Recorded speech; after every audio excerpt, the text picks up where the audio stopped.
ఓవరాల్గా చూస్తే మదనపల్లికి సంబంధించి మెడికల్ కాలేజీని దాదాపు హాస్టల్ భవనాలన్నీ కూడా పూర్తయ్యి ప్రధాన భవనం కూడా పూర్తి అయిపోయింది. టీడీపీ వాళ్ళు అనవసర వ్యాఖ్యలు చేస్తున్నారు. దీన్ని ఏ విధంగా చూడాలంటారు?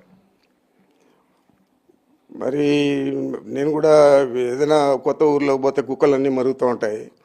ఈ కుక్కలన్నిటికీ జవాబు చెప్పాలంటే మనం చెప్పలేము కదా. అయినా కూడా నేను చెప్తా ఉన్నాను, 70 కోట్ల దాకా ఖర్చు చేశారు. చాలా మంచి క్వాలిటీతో భవనాలన్నీ కూడా నిర్మించారు. కేవలం వాళ్ళకు 27 కోట్లు ఎంతో పేమెంట్ అయింది. మరి ఒక బిల్డింగ్ చేసే వ్యక్తి ఎవరికైనా డబ్బులు ఇవ్వాలంటే ఎంత పర్సెంటేజ్ ఇస్తారు? ఏదంటే అది కూస్తే సరిపోతుంది అని అడుగుతున్నాను. ఇలా మురగడాలు ఎక్కువ, మీరు చేసే అవినీతి చాలా ఎక్కువ.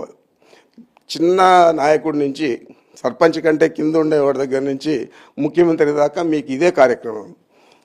చెప్పేది ఒకటి, చేసేది ఒకటి. ఆ బురదంతా కూడా తెలుగుదేశం పార్టీ వారి బురదంతా కూడా వైఎస్ఆర్ కాంగ్రెస్ పార్టీ నాయకుల మీద, మా నాయకుడి మీద, మా మీద చల్లడం. నా గురించి మదనపల్లి వాసులు అందరూ కూడా ఈరోజు ఓట్లు వేయమంటే కూడా అందరూ తెలుగుదేశం వారు కూడా వేస్తారు. ఏది ఈయన అవినీతి పరుడా కాదా అంటే, అవినీతి పరుడు కాదని 199% వేస్తారు.